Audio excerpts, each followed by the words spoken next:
That third failure in a row, did you think, I need to pack this in? Never.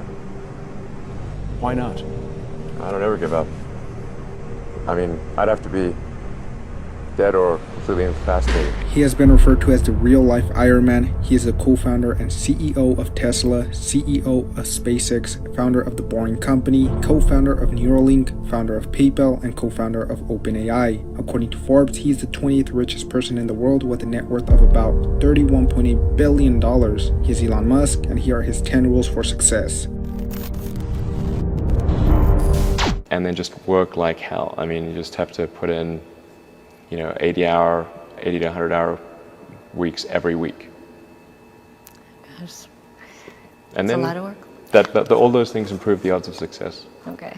I mean, if other people are putting in 40-hour work weeks and you're putting in 100-hour work weeks, then even if you're doing the same thing, you know that in 1 year you will achieve what they achieve. You will achieve in 4 months what it takes them a year to achieve.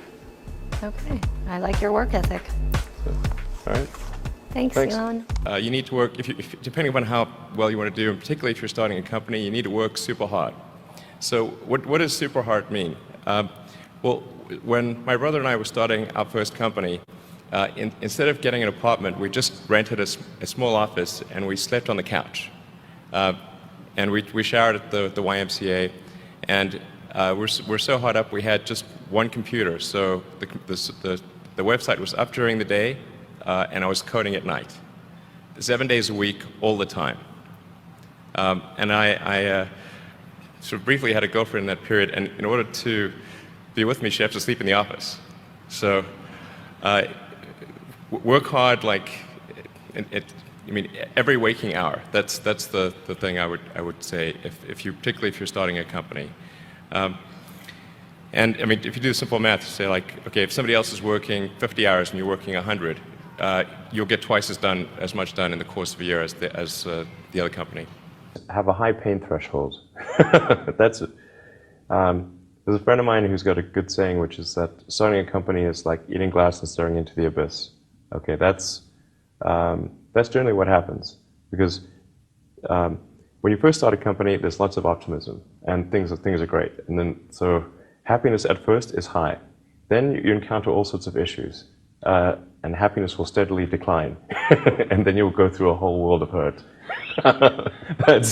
And then eventually, if you succeed, and in most cases you will not succeed, and Tesla almost didn't succeed, came very close to failure. Then if you succeed, then after a long time, you will finally get back to happiness. People want to be more like you. Really? And for the fate of humankind, I think it would be great to have more Elon Musks. So what do we need to do to become more like Elon? I don't know if it's, I think it maybe sounds better than it is.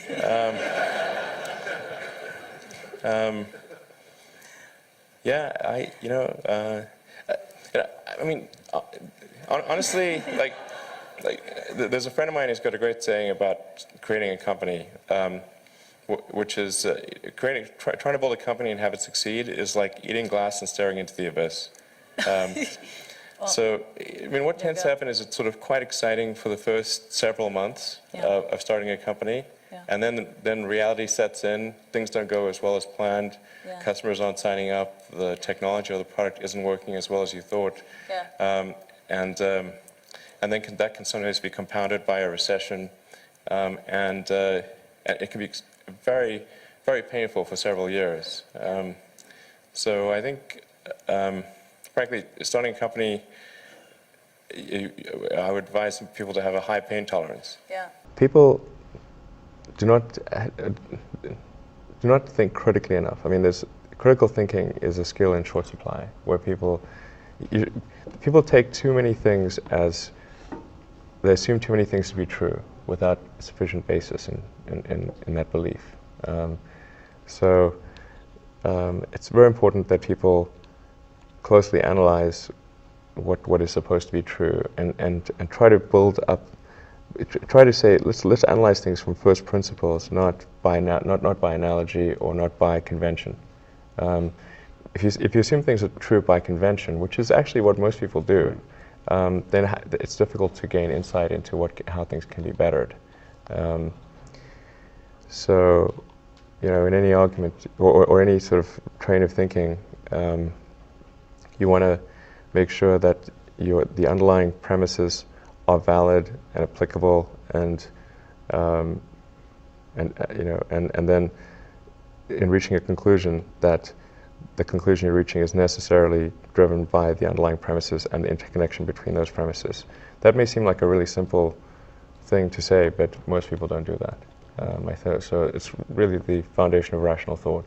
If somebody is doing something that is useful to the rest of society, I think that's a good thing. Like, it doesn't have to change the world. Like, if you're doing something that has high value to people, and frankly, even if it's something, if it's like just a little game, or some improvement in photo sharing or something, if it has a small amount of good for a large number of people, I think that's fine. Like, stuff doesn't need to change the world just to be good. People tend to overweight risk on a personal level. It's one thing if you've got, a mortgage to pay and kids to support, and that if you were to deviate from your job, that, well, how are you going to feed your family and pay the rent? And okay, that's understandable. But let's say you're young and you're just coming out of college or coming out of high school or whatever. What do you risk? You're not going to starve. I mean, right.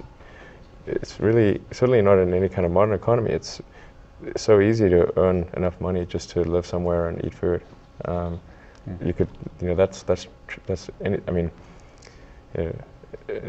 very easy to do. So I don't know what are they afraid of? They're mostly afraid of failure, I think, or. Yeah. But people should be less risk averse when there's not much at risk. You've got to make sure that whatever you're doing is a great product or service. It has to be really great. And I go back to what I was saying earlier, where if you're a new company, unless it's like some new industry or new market that, if it's an untapped market, then you have more ability to. The standard is lower for your product or service. But if you're entering anything where there's an existing marketplace against large entrenched competitors, then your product or service needs to be much better than theirs. It can't be a little bit better, because then you put yourself in the shoes of the consumer, and they say, why would you buy it as a consumer? You're always going to buy the trusted brand unless there's a big difference. So a lot of times, entrepreneur will come up with something which is only slightly better. And it can't just be slightly better. It's got to be a lot better. If you're creating a company or if you're joining a company, the most important thing is to attract great people. So either join a group that's amazing, that you really respect, or if you're building a company, you've got to gather great people. All a company is a group of people that have gathered together to create a product or service.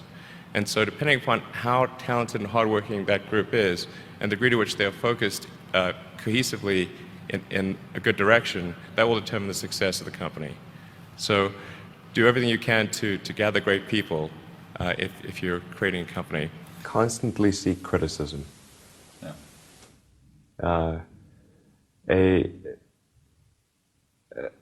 A well thought out critique of whatever you're doing is as valuable as gold. And you should seek that from everyone you can, but particularly your friends.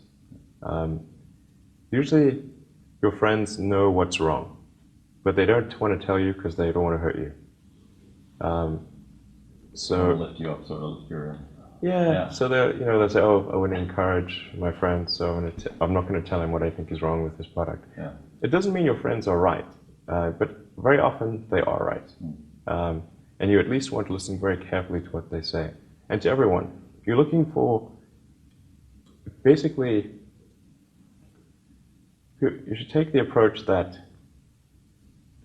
you're wrong. That you, the entrepreneur, are wrong. Your goal is to be less wrong. Don't just follow the trend. So you may have heard me say that it's good to think in terms of the physics approach of first principles, which is rather than reasoning by analogy, you boil things down to the most fundamental truths you can imagine and you reason up from there. And this is a good way to figure out if something really makes sense or if it's just what everybody else is doing. It's hard to think that way. You can't think that way about everything. It takes a lot of effort. But if you're trying to do something new, it's the best way to think. And that framework was developed by physicists to figure out counterintuitive things like quantum mechanics. So it's really a powerful method. People who've been in the rocketry business for decades, who say about you that you don't know what you don't know. Well, I suppose that's true of anyone. How can anyone know what they don't know? But when critics say you can't do this, your answer to them is, we've done it. You know, there are American heroes who don't like this idea. Neil Armstrong, Gene Cernan have both testified against commercial spaceflight in the way that you're developing it, and I wonder what you think of that. I was very sad to see that, because those guys are, those guys are heroes of mine, so it's really tough.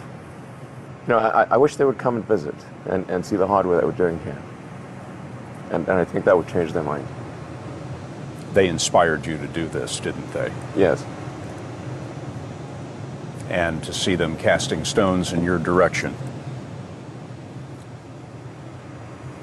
It's difficult. Did you expect them to cheer you on? So they're hoping they would.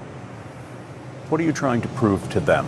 What I'm trying to do is to make a significant difference in spaceflight and help make spaceflight accessible to almost anyone.